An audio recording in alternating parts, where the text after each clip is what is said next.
here RK Student classes. So today's I am going to discuss most important MCQs जो upcoming examination के लिए बहुत ज़्यादा important है. So first question is which of the following organizations of responsible for technical education in India. मतलब यहाँ पे बोला है कि भारत में तकनीकी शिक्षा के लिए कौन सा संगठन जिम्मेदार है. तो इसका जो राइट आंसर है वो है ऑप्शन नंबर सेकंड यानी कि AICTE. This is the very very important. अब थोड़ा सा यहाँ पे ब्रीफ एक्सप्लेनेशन देख लेते हैं कि क्या बोला है AICTE के बारे में. तो फर्स्ट ऑफ ऑल इसकी फुल फॉर्म आपको याद होनी चाहिए. All India council for technical educations. This is the AICTE was set up in November 1945 as a national level apex advisory body to conduct a survey on the facilities available for technical educations and to promote developments in the countries in the coordinate and integrated manner. Okay, so तकनीकी शिक्षा के लिए उपलब्ध सुविधाओं पर सर्वेक्षण करने और समन्वित और एकीकृत करने तरीके से देश में विकास को बढ़ावा देने के लिए अखिल भारतीय तकनीकी शिक्षा परिषद, इसका हिंदी में कन्वर्जन है, ये ट्रांसलेट है, ये इसका जो हिंदी में है इसको बोला जाता है अखिल भारतीय तकनीकी शिक्षा परिषद. नवंबर 1945 में एक राष्ट्रीय स्तर की शीर्ष सलाहकार संस्था के रूप में स्थापित की गई थी.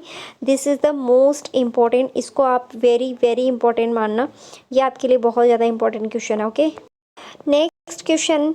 अ researcher intends to explore the effect of possible factors for the organizations of effective midday meal interventions.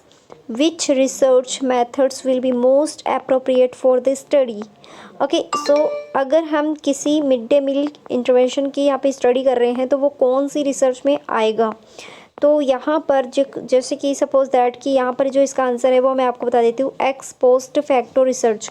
Y मतलब यहाँ पे क्यों आ रहा है, क्योंकि एक्स पोस्ट फैक्टो का मतलब ये होता है कि कोई मान लो कोई घटना घटित हो गई है, मतलब कोई इवेंट घटित हो गया है, तो उसके बाद में की जाने वाली एक्सपेरिमेंट को हम क्या बोलते हैं, एक्स पोस्ट फैक्टो रिसर्च या methods. Okay, so next question is what does sampling cases means. मतलब कि यहाँ पे बोला है कि सैम्पलिंग केस का क्या मतलब है. 4 ऑप्शन दिए हुए हैं, ये ऑलरेडी यूजीसी नेट की एग्जामिनेशन में पूछे गए हैं, तो आपको इनको प्लीज़ अच्छे से रिवाइज कर लेना है एमसीक्यूज़ को. यहाँ पर बोला गया है sampling using a sampling from identify peoples who are the sustainable for research.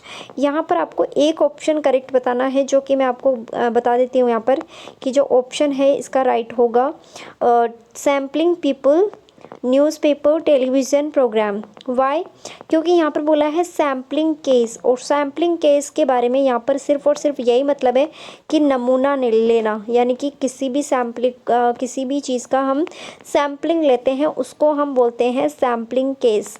तो यहाँ पे जो ऑप्शन नंबर डी है वो इसका करेक्ट आंसर है. लोगो, समाचार पत्र, टेलीविज़न कार्यक्रमों आदि का नमूना लेना. Okay, next is very very important MCQs. Which of the following sampling methods involve in dividing the populations into the subgroups and strata, then randomly selecting individuals from each stratum. Okay, so यहाँ पे बोला है कि जो जनसंख्या है उसको उप समूह में या स्तरों में विभाजित करने की प्रक्रिया को यहाँ पे क्या बोला गया है, यादृच्छिक रूप से. अब यहाँ पे यादृच्छिक यहाँ पे आया है नाम, यानी कि रैंडम रूप से, रैंडमली हम कैसे हम इसको इंक्लूडिंग करते हैं. ओके, एंड जो इसका करेक्ट आंसर है वो है स्ट्रेटिफाइड रैंडम सैम्पलिंग. यानी कि यहाँ पे स्ट्रेटिफाइड रैंडम सैम्पलिंग का मतलब है कि हम रैंडमली किसी को ले रहे हैं, ठीक है, 1 by 1.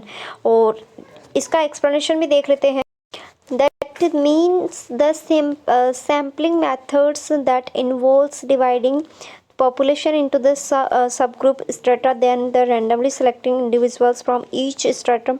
ओके, सो इसमें ये बोला गया है कि रैंडमली हम किसी को लेते हैं, तो यहाँ पर है नमूनाकरण विधि कहलाती है, और इसके अंदर आती है stratified random sampling. Okay, I hope next question is the Montreal Protocol was sign in order to address which of the following environment issues. मतलब निम्नलिखित में से किस पर्यावरण मुद्दे के समाधान के लिए मॉन्ट्रियल प्रोटोकॉल पर हस्ताक्षर किए गए थे।